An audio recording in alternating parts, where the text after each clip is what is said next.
Hello, I'm Jack Costa, and this is a wild horse.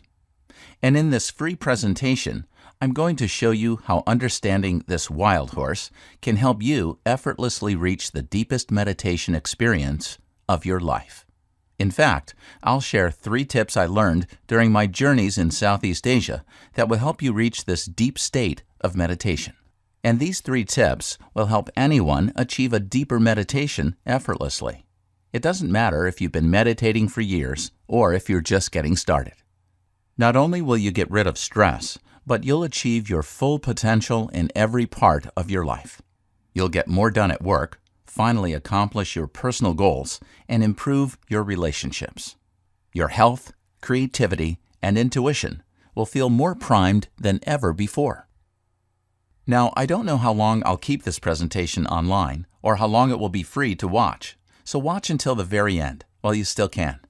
And I promise the 3 tips I have prepared for you, which took me years and years to learn, will change your life. They go against what a lot of so-called meditation experts teach, so you've probably never heard anything like this before. Tip number 3 is especially shocking. But before we get into the tips and what I want you to understand about the wild horse, I'm going to share a quick story with you that's a little embarrassing. In fact, I almost decided not to share it at all.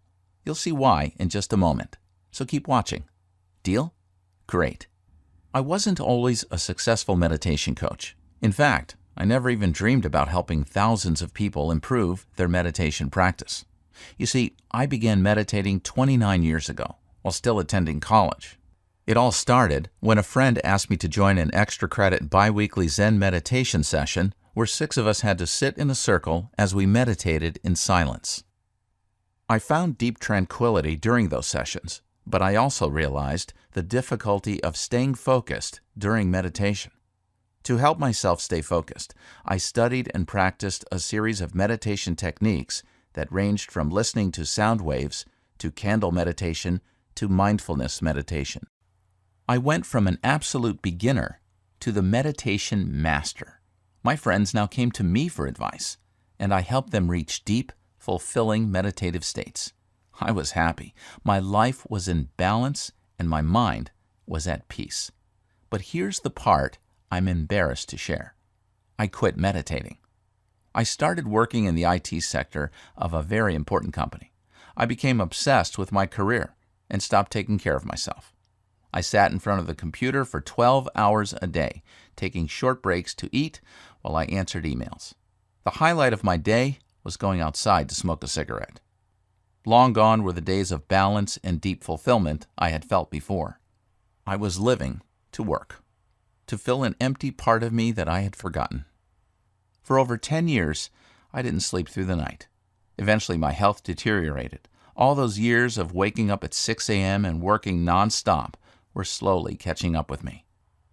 Even though I was making more money than I ever dreamed of, I was miserable. My life was spinning out of balance.